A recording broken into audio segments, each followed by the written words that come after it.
आपको पता है भारत में राज्यों का जो निर्माण है वो कैसे हुआ? जब भारत आजाद हुआ था 1947 में, उसके बाद जो राज्यों का गठन किया गया वो किस आधार पे किया गया?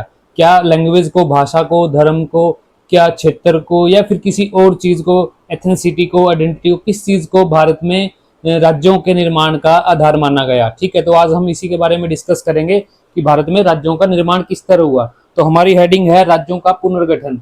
पुनर्गठन क्यों है? क्योंकि इससे पहले हमारे कॉन्स्टिट्यूशन ने, संविधान ने राज्यों का पुनर्गठन किया था। राज्यों को एक तरह से 4 भागों में डिवाइड किया था।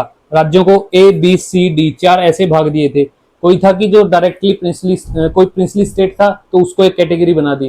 कोई डायरेक्ट ब्रिटिश गवर्नमेंट के अंडर में था, एक कैटेगरी उसको बना दी। तो कॉन्स्टिट्यूशन के अनुसार भारत में 4 कैटेगरी के राज्य बनाए गए थे। ठीक है, लेकिन उसके बाद भारत में राज्यों का पुनर्गठन किया गया। पुनर्गठन से यहाँ मतलब है कि जो इंडिया है, इंडिया का जो इंटरनल स्ट्रक्चर है, जो इंटरनल एरिया है, उसको क्या किया गया? उसको मैनेज किया गया। ठीक है, internal change in territory of India, Bharat के जो अंदर है, जो एरिया भारत का, उसमें बदलाव किया गया। ठीक है, और उसका बदलाव करने का आधार क्या है वो आगे हम देखेंगे।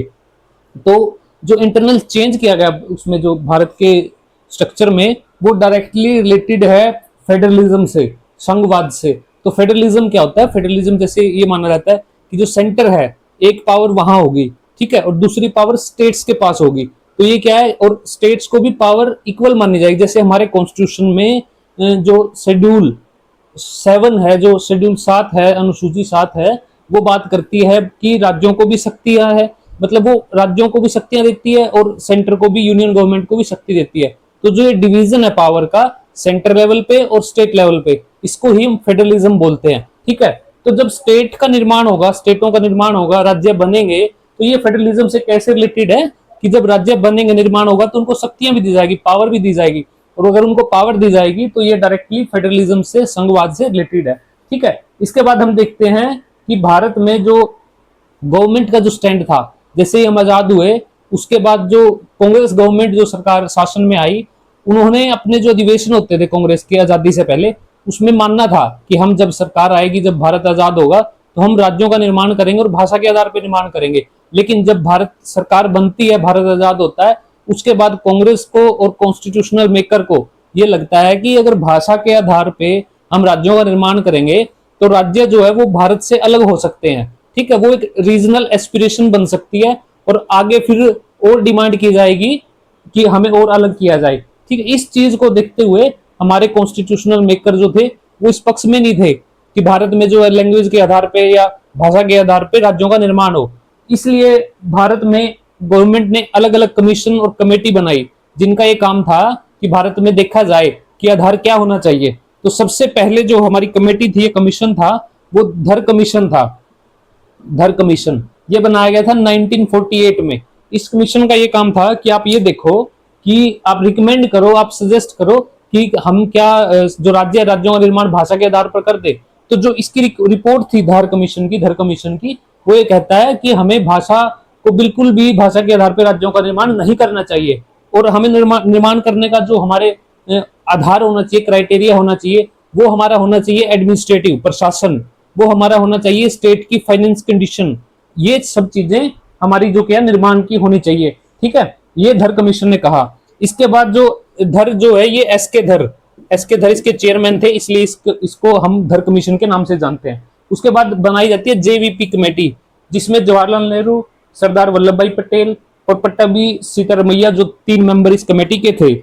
इस कमेटी ने भी, जो 1949 में बनाई गई, इस कमेटी ने भी यही निर्णय दिया, सजेशन दिया, रिकमेंडेशन दी कि जो भारत में राज्यों का निर्माण है वो भाषा के आधार पर नहीं करना चाहिए। उसका आधार होना चाहिए एडमिनिस्ट्रेशन की, प्रशासन के उद्देश्य से उसको करना चाहिए, हमें स्टेट बनाने चाहिए, इकोनॉमी और ये सब चीजें इसने भी, जेवीपी जो धर कमीशन ने कहा वही सेम चीजें जेवीपी कमेटी ने भी अपना रिकमेंड की। लेकिन इसके बाद एक पॉलिटिकल इवेंट होता है जिसमें कि एक कांग्रेस के एक वर्कर थे, ये पोटी श्रीरामुलु, ये आंध्र प्रदेश के थे, और ये फास्ट पे बैठ जाते हैं, अनशन पे बैठ जाते हैं। और इनकी डिमांड क्या थी कि आंध्र प्रदेश को एक अलग स्टेट बनाया जाए। आंध्र प्रदेश में कौन सी लैंग्वेज है? तेलुगु। तो तेलुगु लैंग्वेज के बेस पे एक अलग स्टेट बनाना चाहिए जिसका नाम होगा आंध्र प्रदेश। ऐसी डिमांड किसकी थी? पोटी श्रीरामुलु की। ठीक है। तो इन्होंने फास्ट किया, हंगर स्ट्राइक की, तो इनकी कुछ टाइम बाद डेथ हो जाती है, ये गुजर जाते हैं। तो इनके मरने के बाद क्या होता है, एक मास मोबिलाइजेशन हो जाता है और लोग डिमांड करते हैं, लोग सड़कों पे आ जाते हैं, प्रोटेस्ट करते हैं बड़ी भारी संख्या में कि भाषा के आधार पर राज्यों का निर्माण होना चाहिए। इस चीज को देखते हुए गवर्नमेंट ये पहली बार ये निर्णय लेती है कि हम भाषा के आधार पर राज्यों का निर्माण करेंगे। और यही निर्णय जब लागू करती है तो सबसे पहला जो स्टेट आता है एग्जिस्टेंस में, आंध्र प्रदेश आता है भाषा के आधार पर। और भाषा क्या थी इसकी, तेलुगु।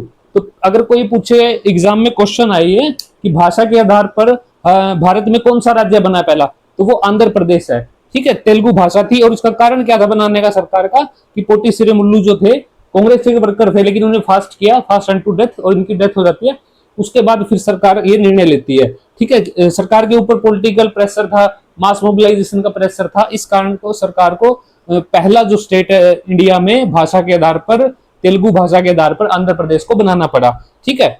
इसके बाद अब पहला स्टेट तो बना दिया सरकार ने। इसके बाद सरकार कॉन्स्टिट्यूशनल रूप में कौन से स्टेप लेती है वो हम आगे। पहली बार एक ऐसा कमीशन बनता है, फजल अली आयोग या फजल अली कमीशन, जिसको हम स्टेट रीऑर्गेनाइजेशन कमीशन के नाम से भी जानते हैं, जिसका गठन हुआ था 1953 में।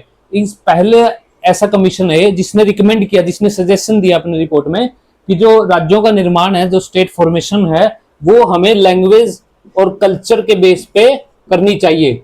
अब तक जितने भी हमने कमीशन है, कमेटी पढ़ी है, धर कमीशन है, जेवीपी कमीशन है, कमेटी है, उन सब ने क्या रिकमेंड किया था कि लैंग्वेज और कल्चर को कंसीडर नहीं करना है हमें अगर स्टेट फॉर्मेशन करते हैं। वहीं फजल अली कमीशन एक ऐसा स्टेट रीऑर्गेनाइजेशन कमीशन के नाम से भी जाना जाता है, इसने ऐसा बोला कि हम भाषा के आधार पर और कल्चर के भी आधार पर हमें स्टेट का रीऑर्गेनाइजेशन करना चाहिए। लेकिन इस कमीशन ने सिर्फ लैंग्वेज और कल्चर को बेस नहीं माना, बल्कि इसने जो नेशनल यूनिटी है, एडमिनिस्ट्रेटिव है, इकोनॉमिक है, वो सब चीजें भी, नेशनल इंटीग्रेशन है, वो सारी चीजें भी इसने रिकमेंड की थी, ठीक है। इसके बाद इसमें जो मेंबर है फजल अली कमीशन में बहुत सारे एग्जाम है जिसमें डायरेक्ट यही क्वेश्चन आता है कि फजल अली कमीशन में कौन कौन से मेंबर थे। तो एक तो फजल अली है, और फजल अली कमीशन क्यों बोला जाता है, क्योंकि जो इसके हेड थे, चेयरपर्सन थे, वो फजल अली थे। और दूसरे मेंबर कौन है, एच एन कुंजरू और के एम पनिकर। ये तीन मेंबर का कमीशन था, ठीक है। जो इस कमीशन ने रिकमेंड दी 1953 में, रिकमेंडेशन जो दी, इसके बेस पे सरकार ने, गवर्नमेंट ने स्टेट रीऑर्गेनाइजेशन एक्ट 1956 बनाया,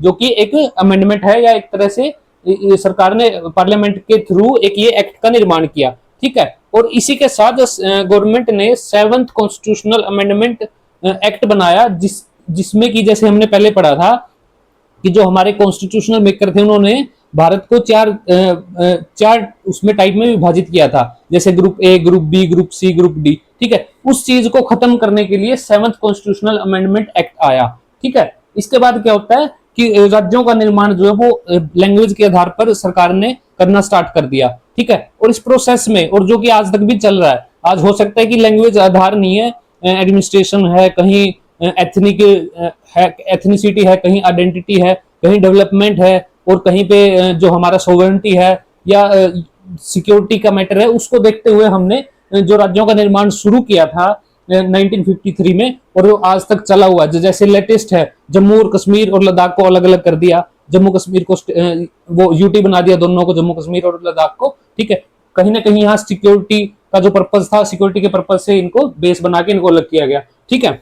तो अब जो हमारा स्टार्ट होता है स्टेट फॉर्मेशन की, तो सबसे पहला स्टेट कौन सा बनता है, जैसे हमने पढ़ा था कि 1953 में लैंग्वेज के आधार पे आंध्र प्रदेश को बनाया गया, जो कि भाषा तेलुगु थी, ठीक है। उसके बाद जैसे बनते हैं महाराष्ट्र और गुजरात, दो नए स्टेट बना दिए जाते हैं 1960 में। और किससे अलग किया जाता है इनको, बॉम्बे से। जो बॉम्बे था उसको, उसमें से अलग करके महाराष्ट्र और गुजरात को दो सेपरेट स्टेट बना दिए गए, ठीक है। इसके बाद जैसे 1966 में पंजाब से हरियाणा को अलग किया, और चंडीगढ़ को दोनों की कैपिटल बना दिया, और बाद में चंडीगढ़ को यूटी भी बना दिया, ठीक है। और पंजाब से हिमाचल प्रदेश भी अलग हुआ था। हिमाचल प्रदेश पहले यूटी था, यूनियन टेरिटरी, जिसका मतलब होता है कि जो इस पे शासन होगा, जो गवर्नमेंट होगी, वो डायरेक्ट यूनियन गवर्नमेंट करेगी इस पे शासन, इसलिए इसको बोलते हैं यूटी, यूनियन टेरिटरी, कि जो यूनियन गवर्नमेंट है उसका डायरेक्ट कंट्रोल होगा यूटी के ऊपर, ठीक है। वहीं स्टेट क्या होता है, स्टेट और यूटी में यही डिफरेंस है, स्टेट में अपनी खुद की गवर्नमेंट होगी, सेल्फ गवर्नमेंट होगी, ठीक है। वहीं जो अगर स्टेट में खुद की गवर्नमेंट होगी, तो वो जो अपनी पावर है, जो उसका सोर्स क्या होगा,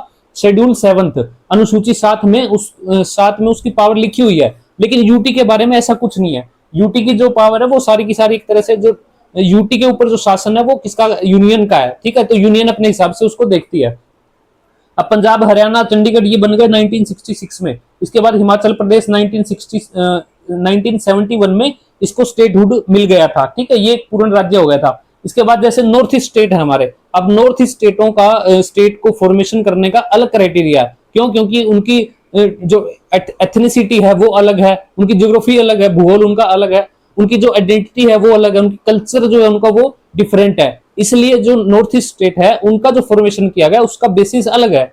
तो बने कौन कौन से, जैसे नागालैंड 1963 में बना, मेघालय, मणिपुर, त्रिपुरा 1972 में बने। ये 1971 में एक जैसे ये स्टेट रीऑर्गेनाइजेशन एक्ट था ना, वैसे 1971 में स्टेट रीऑर्गेनाइजेशन एक्ट आया था, उसके तहत ये मेघालय, मणिपुर, त्रिपुरा ये सब बनाए गए थे 1971 में, ठीक है। इसके बाद हम जैसे देखते हैं कि 2000 में 3 नए स्टेट बनते हैं हमारे पास। जैसे 2000 में हमारे पास 3 नए स्टेट बनते हैं 2000 में, ठीक है। छत्तीसगढ़ बनता है, उत्तराखंड बनता, सॉरी उत्तराखंड नहीं बनता, छत्तीसगढ़ बनता है, झारखंड बनता है, ठीक है। और ये किससे बनते हैं? ये एग्जिस्टिंग जो स्टेट थे उनके अंदर से ही, बिहार से जैसे झारखंड को बनाया गया, ठीक है, इस छत्तीसगढ़ को बनाया गया। इस तरह से 2000 में नए स्टेट बनते हैं। इसके बाद जैसे 2014 में क्या होता है, जैसे सबसे पहला कौन सा स्टेट बना था भाषा के आधार पे? आंध्र प्रदेश। अब आंध्र प्रदेश में से एक और नया स्टेट बनता है तेलंगाना, जो कि 2014 में बनता है, ठीक है। इसके बाद जो स्टेट जो रीऑर्गेनाइजेशन की बात करें अगर हम, तो 2019 में जम्मू और कश्मीर, ठीक है, इनको अलग कर दिया जाता है। जम्मू कश्मीर को जैसे अलग किया जाता है, इसमें से लद्दाख अलग कर दिया जाता है और जम्मू कश्मीर एक जगह रह जाता है। इनको क्या बना दिया? यूनियन टेरिटरी बना दिया, ठीक है। तो ये हमारी जो स्टेट रीऑर्गेनाइजेशन जो चला था 1953 में, जो कि लैंग्वेज इसका आधार था, बेस था, वो आगे आते थे उसमें डेवलपमेंट। अब छत्तीसगढ़ और झारखंड का जो आधार था बनाने का वो डेवलपमेंट था, वो विकास था, कि यहाँ का जो एरिया है इनके पास, अगर हम देखें ज्योग्राफी में, भूगोल में देखें, रिसोर्सेज बहुत सारे हैं छत्तीसगढ़ और झारखंड के पास, लेकिन डेवलपमेंट नहीं था, इसलिए इनको अलग किया गया, ठीक है। वैसे ही तेलंगाना की भी यही डिमांड थी कि आंध्र प्रदेश विकसित हो गया है, वो एरिया डेवलप हो गया, लेकिन हम नहीं हुए, तो इसलिए भी इसको अलग किया गया, ठीक है। ये हमारा स्टेट रीऑर्गेनाइजेशन जो हमारा चला भारत में आजादी के बाद वो था, ठीक है।